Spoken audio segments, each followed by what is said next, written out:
আমাদের জীবনের সবচাইতে সুনিশ্চিত বিষয় হচ্ছে মরণ। মরবই আমরা। And the most uncertain thing in our life is the time of death. আর আমাদের জীবনের সবচেয়ে অনিশ্চিত বিষয় হচ্ছে মৃত্যুর সময়। আমরা জানি না মরবো, যে এটা জানি, জানেন না, কিন্তু কখন মরবো এটা জানি। এই সূরাটা আপনারে এই জিনিসটা জানান দিতে এসেছে যে দুনিয়ার সম্পদ, লোভ, লালসা এগুলো নিয়ে পড়ে থেকো না। এই যে আমাদের ফ্যামিলি, আমাদের বাচ্চা কাচ্চা, আমাদের এত টাকা পয়সার হিসেব, মাস শেষে বাড়ি ভাড়া, গ্যাসের বিল, এইটা সেইটা, আপনি কি মনে করছেন যে আপনি চলে গেলে এগুলো থেমে থাকবে? কিছুই থেমে থাকবে না, সব চলবে আগের মতো, থাকবেন না আপনি। এজন্য শাহাদাত ফয়সাল ওনার ফেসবুকে সর্বশেষে লিখে গিয়েছিল, আমি হীন দুনিয়া, মানে এমন দুনিয়া যেটাতে আমি নাই। সব চলে, সকাল গড়িয়ে বিকেল হয়, শীত শেষে গ্রীষ্ম আসে, দিন শেষে রাত নামে, সব চলে, নাই শুধু আমি। চিল্লায় বলেন ঠিক কিনা? তো এজন্য এগুলি একটু ভাবেন। অনেক ব্যস্ত আমরা। এই দুনিয়ার পুরো জীবনটা এটা হচ্ছে লালসাময় একটা জীবন, লোভ, মরিচিকা, মায়াজাল। এই মায়াজালে আমরা আটকে আছি, ফলে মৃত্যুর কথা আমরা ভুলে গিয়েছি।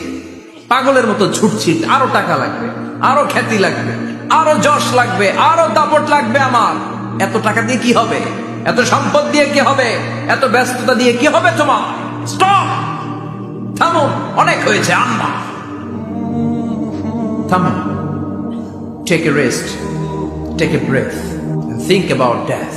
Think that you have to go back to your Lord. একটু বসেন না, একটু ভাবেন যে আমাকে চলে যেতে হবে, চলে যেতে হবে। এই কোলাহল, এই ব্যস্ততা, এগুলো থাকবে, থাকবো না আমি। সাইয়েদনা ওমর ফারুক বলেছেন, মুতু ক্বাবলা আন তামুতু, মরার আগে একবার মরো। হাসিবু ক্বাবলা আন তুহাসাবু আলাইকুম, তোমার হিসাব নেওয়ার আগে তুমি একবার নিজের হিসাবটা করো না। কাগজ বের করে একটু লিখো না, কি কি ভালো কাজ করছিলা, যেগুলো দিয়ে নাজাতের ওসিলা হতে পারে। 1, 2, 3, আর কি কি আকাম কুকাম করছো দেখো না, লিখে দেখো তোমার অবস্থাটা কি। মরার আগে একবার মরো। মরার আগে খাটের মধ্যে শুয়ে শটান করে চোখ বন্ধ করে একবার মরার ভান করে দেখেন কেমন লাগে। চোখটা বন্ধ করেন আর ভাবেন আপনি নাই, কি কি হতে পারে ভাবেন। আপনার ছেলে মেয়েরা কান্না জুড়ে দিবে, আপনার প্রাণের স্ত্রী বিলাপ শুরু করে দিবে, বন্ধু বান্ধবের চিৎকার আর মাতম, স্থানীয় এলাকার মসজিদে ঘোষণা, অমুক এলাকার নিবাসী অমুক ভাই, অমুকের ছেলে অমুক দুনিয়ায় নাই।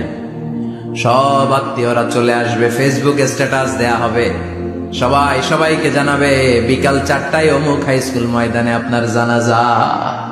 ছুটে আসবে, সবাই ছুটে আসবে আপনাকে শেষ বিদায় দিতে, গুড বাই জানানোর জন্য, আল ওয়াদা, বিদায় জানাতে আসবে সবাই। 4 তাকবীর দিয়ে আপনার জানাজা হবে, অশ্রুসিক্ত জানাজায় আপনার বিদায় হবে।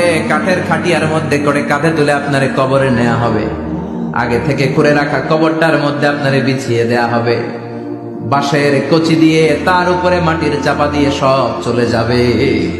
ভাবেন না একবার চোখ বন্ধ করে, this is the circle of life, this is the nature of life. এটা সবার হবে, আমার হবে, আপনার হবে। এত মায়া, এত ভালোবাসা কই যাবে? কেউ থাকবে না, সবাই আপনার অন্ধকার কবরে রেখে দিয়ে চলে আসবে। উপরে বাঁশের কঞ্চি, তার উপরে মাটির চাপা, অন্ধকার আর অন্ধকার। এই অন্ধকার যেন শেষ হতে চায় না, শুধুই অন্ধকার, ঠিক কিনা? এজন্য আমাদের চলে যেতে হবে। দাদা গেল, চাচা গেল, মামা গেল, আমাদেরকেও যেতে হবে, জোরে কোন ঠিক কিনা? সব করে থাকবে, চলে যেতে হবে আমাদেরকে। এজন্য আখিরাতের কথা যেন আমাদের স্মরণ হয়। বিশ্বনবী বলতেন, নাহাইতুকুমান জিয়ারাতিল কবুর, আমি তোমাদেরকে কবর জিয়ারত করতে আগে নিষেধ করতাম, কিন্তু এখন নিষেধাজ্ঞা প্রত্যাহার করে নিলাম। এখন সব সময় তোমরা কবরের সামনে যাবা আর জিয়ারত করবা।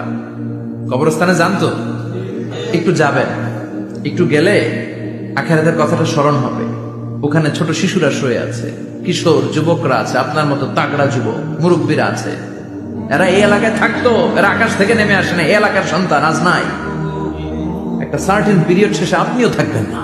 This is the nature of life, this is the circle of life.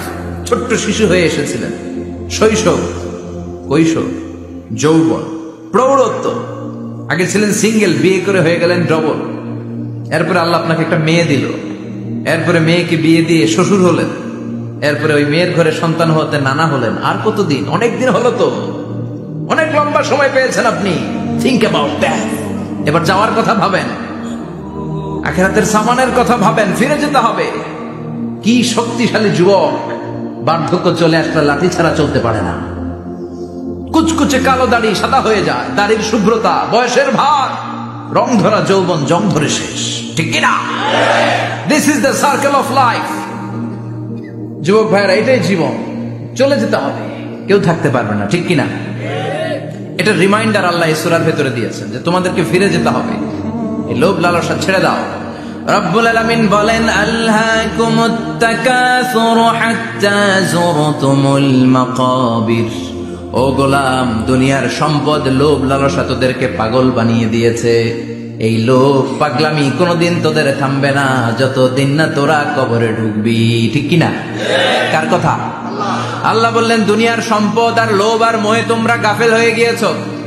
আখিরাতের কথা বেমালুম তোমরা ভুলে গিয়েছো, কিন্তু আখিরাতে তোমাদের যেতেই হবে, কবরের বাড়িতে তোমাদের ঢুকতেই হবে, ঠিক কিনা? যেতেই হবে। আমরা ভুলে যাই।